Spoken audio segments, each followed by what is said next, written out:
Thank you so much. आप सभी जो है इतना मेहनत करके आए हैं आज के दिन में, और स्पेशली हमारा अपॉइंटेड का है ना ये जो ना एसोसिएशन का, तो सभी हमारा प्रेसिडेंट, सेक्रेटरी, सभी एग्जीक्यूटिव आया है।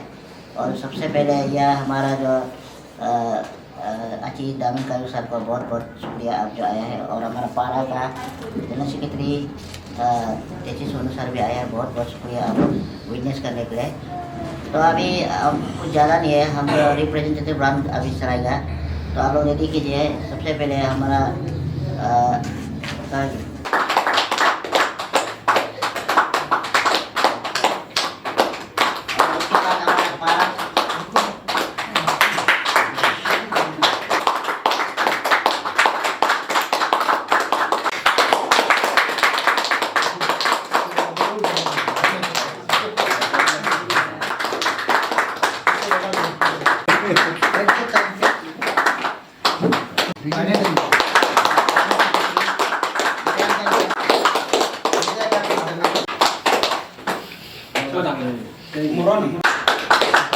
टेप्स है तो ना 21 टेप्स के लिए स्पेशलिस्ट हम दिव्यांगजन का welfare society, welfare association appoint किया गया है।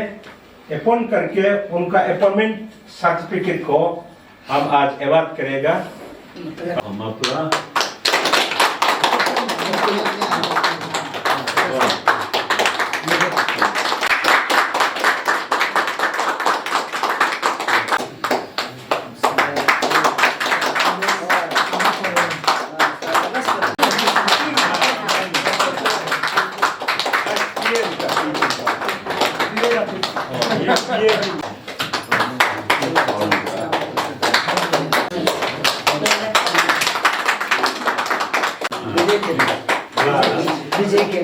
विजय के ना, हाँ ठीक है, ये तो बहुत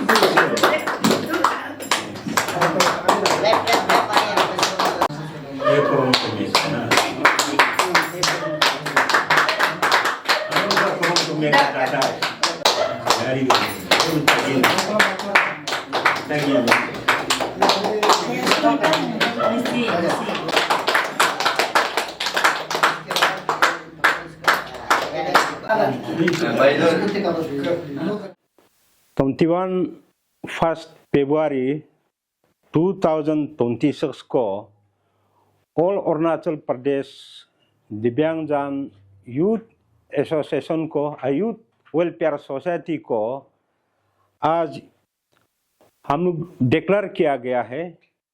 और अपॉइंटमेंट लेटर को रेस्पेक्टिव कैबिनेट मेंबर को इश्यू कर दिया और बायलॉ रिलीज कर दिया। और ये जो society term of the office 3 साल के लिए आज डिक्लेयर किया है। और इलेक्शन सेलेक्शन पूरा ओवर हो गया, आज बायलॉ रिलीज हो गया, अपॉइंटमेंट दे दिया, अपॉइंटमेंट लेटर को इशू कर दिया। और आज से और दूसरा और society forum further selection election नहीं होगा, यही पार्टी चलेगा आज दिन से 3 साल के लिए। और दूसरा पार्टी साइड बाय साइड से इलेक्शन सिलेक्शन दोहरा नहीं होगा। और आज का जितना एग्जीक्यूटिव बॉडी जो है सोसाइटी का, एग्जीक्यूटिव बॉडी वेलफेयर सोसाइटी का, आप लोग अपना पावर एंड पेंशन को अच्छा तरफ से चलाना है।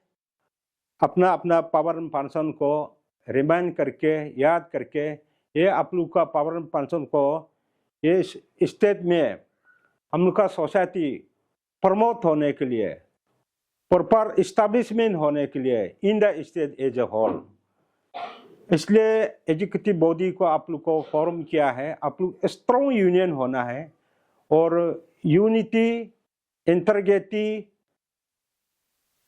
ये कोऑपरेशन अच्छा से टाइट होना है, स्ट्रॉन्ग यूनियन होना है।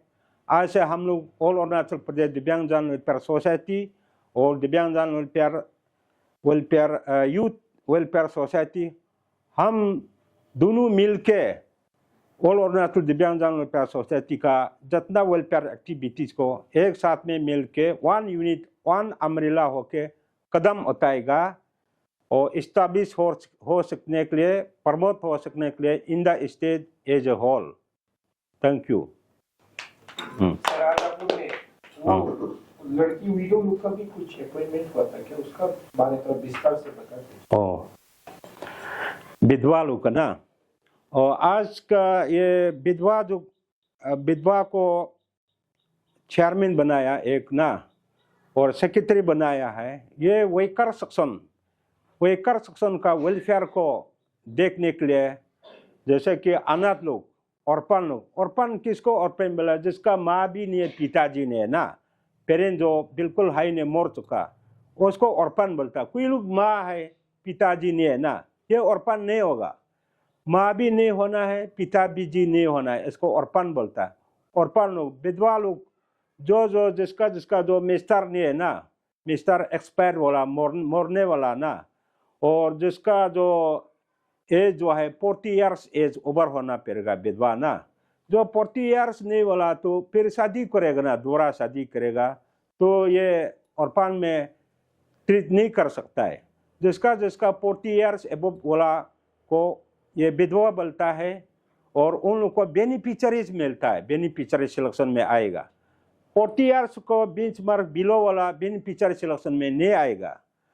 और हम लोग का जो दिव्यांगजन अभी जो यूथ विंग्स दिव्यांगजन वेलफेयर सोसाइटी जो एजुकेटिव बॉडी लोग, तो 21 टैब्स दिव्यांगजन होता है ना, 21 टैब्स का वेलफेयर को देखेगा। और ये विधवा लोग का है वेकर सेक्शन का स्कीम, जैसा कि रिहेबिलिटेशन सेंटर आता है ना, और ये सीनियर सिटीजन केयर होम आता है, सीनियर सिटीजन होम आता है। रेस्पेक्टिव डिस्ट्रिक्ट में 65 करोड़ आ चुका है, ये जो वेकर सेक्शन के लिए ना, सीनियर सिटीजन होम। और ईच स्कूल में, प्राइमरी मिडिल स्कूल में 50 बेडेड गर्ल हॉस्टल आता है, और सेकेंडरी हायर सेकेंडरी में 100 बेडेड आता है। ये वेकर सेक्शन का स्कीम। और वेकर सेक्शन का अभी जो सीनियर सिटीजन को होम, जो विधवा लोग का ना, जिसका होमलेस घर नहीं है, कुछ नहीं है ना, वो लोग का रहने के लिए ये सीनियर सिटीजन होम जो ईस्ट डिस्ट्रिक्ट 65 करोड़ आता है। वो जो डिस्ट्रिक्ट का अंदर में एक जो बोर्डिंग हाउस हॉस्टल जैसा ना, हॉस्टल जैसा बना के रख देना है सरकार, और उसमें यूटेंसिल पूरा बेड सिस्टम ना, सब कुछ फैसिलिटी मिलना है, चौकीदार कुकमैन सब कुछ होना है। अगर ये स्कीम को डिपार्टमेंट जो मिस यूज करने से ना, आफ्टर 6 ईयर्स 10% प्लस करके रुपया को सेंट्रल गवर्नमेंट को रिफंड करना है, रिफंड करके मॉडिफाइड करके फिर स्टेट में देगा, ऐसा है। अभी जो वेकर सेक्शन, इसलिए विधवा का चेयरमैन जरूरी है, सेक्रेटरी जरूरी है। ये बहुत पावर होता है, विधवा का चौथा माता नहीं है, ये जो कैबिनेट मिनिस्टर का इक्विवेलेंट है, कमिश्नर का, सेक्रेटरी का इक्विवेलेंट है। ये वेकर सेक्शन को अपलिफ्ट लिए to look after the their power and function is to look after the welfare of the weaker section. और ये वेकर सेक्शन जो है बोलता है, सिर्फ विधवा को नहीं बोलता है, हाथ पाँव अच्छा होने से भी ना, जो NEET annual income 17,000 per year ना, जो 17,000 पर ईयर को इनकम करने सकने वाला को ना, इसको वेकर सेक्शन बोलता है। इसका फ्री राशन कार्ड मिलना है, फ्री चावल मिलना है ना, फ्री जो भी जो ऑनरियम क्या क्या मिलता है ना, ये मिल्क भी, न्यूट्रिट भी, रेशन कम्युनिटी भी, ये सब फ्री मिलता है। ये सब काम को ये वेकर सेक्शन का जो वोमिंग का सेक्रेटरी ना, वेकर सेक्शन का जो विधवा का सेक्रेटरी, विधवा का चेयरमैन, दोनों उसको लोग अफ्तार करना है। और उन लोग के लिए एक बायलॉ सेपरेट भी बनाना पड़ेगा, बायलॉ अमेंडमेंट एडप्टेड ना, ऐसा करना है। ये जो वेकर सेक्शन का जो भी स्कीम स्टेट गवर्नमेंट जो मिसयूज करने से, हम लोग का दिव्यांगजन को जो कैबिनेट या कोई मिसयूज करने से वेरी सीरियस एक्शन, उसको नेग्लिजेंसी एक्ट को रेफर करने से कोई नौकरी भी जाता है, कोई पनिशमेंट भी जाएगा। ऐसा है, ये सब देखने के लिए हम लोग का दिव्यांगजन का एडवोकेट है, सेपरेट एडवोकेट होता है। इसलिए दिव्यांगजन ये जो विकार सक्षम का विडो का चेयरमैन, विडो का प्रेसिडेंट रेस्पेक्टिवली आज का दिन में अपॉइंट किया गया है। Thank you. ये 2026 में हम लोग का इलेक्ट जो यूथ एसोसिएशन का इलेक्ट हुआ, तो आज हम लोग ये एग्जीक्यूटिव मेंबर को अपॉइंटमेंट आज दिया है।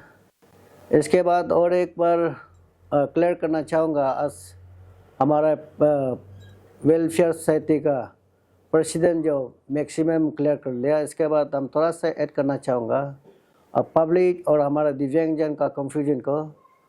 तो हमारा वेलफेयर सोसाइटी के दिव्यांगजन वेलफेयर सोसाइटी और दिव्यांगजन यूथ एसोसिएशन कोई डिफरेंट नहीं है, कोई हम लोग अलग नहीं है, हम लोग एक ही है। इनका अंदर इनका एक ही अम्ब्रेला में हम लोग काम करेंगे। इसके बाद जो भी और वेलफेयर सोसाइटी का जो भी हम लोग हुक्म करेंगे, जो भी डिमांड करेंगे, जहाँ भी ऑर्डर करेंगे, हम लोग यूथ लोग 101% हम लोग रेडी है। और हम लोग कोई यहाँ में बिग बाउ नहीं है, कोई डिफरेंस नहीं है। और ये आज भी दिक्कत करता है पब्लिक को। इसके बाद दिव्यांगजन वेलफेयर सोसाइटी, दिव्यांगजन यूथ एसोसिएशन को कोई डिफरेंस, कोई अलग नहीं सोचना है, कोई कंफ्यूजन नहीं रहना है, इसका कोई बिग बाउ नहीं होना है। इसके बाद हम लोग एक है, एक साथ हम लोग काम करेंगे। इसके बाद कैलकुलेशन माने वही करेंगे। आज का बोर्ड ऑफ टैक्स भी इस टाइप का होगा। इसके बाद आज जितने भी दूर दराज से आया है और दिव्यांगजन इतना तकलीफ होता है। इसके बाद गाड़ी घोड़ा कोई हाथ से चलाने नहीं सकता, कोई सपोर्टर से आता है। इतना तकलीफ से यहाँ न्यूजिली ऑफिस दिव्यांगजन यूथ ऑफिस में आने के लिए हम लोग बहुत बहुत थैंक्स। ऐसा ही हम लोग को ऐसा ही योगदान होना है, ऐसा ही मिल के एक कथा एक यूनिटी करके दिव्यांगजन का हित में, दिव्यांगजन का भले में हमेशा हम लोग ऐसा कदम उठाना, एक कथा एक यूनिटी करके। इसके बाद यूथ एसोसिएशन को एक बार हम एक सजेशन देना चाहूँगा। यूथ एसोसिएशन का जितना मेंबर है, मैं एक सजेशन सुझाव देना चाहूँगा। ये यूथ का मीनिंग को जाना। यूथ का मीनिंग जो डिसिप्लिन, ये मैनर, हाँ यह मैनर, इसका डिसिप्लिन सीखना है हम लोग।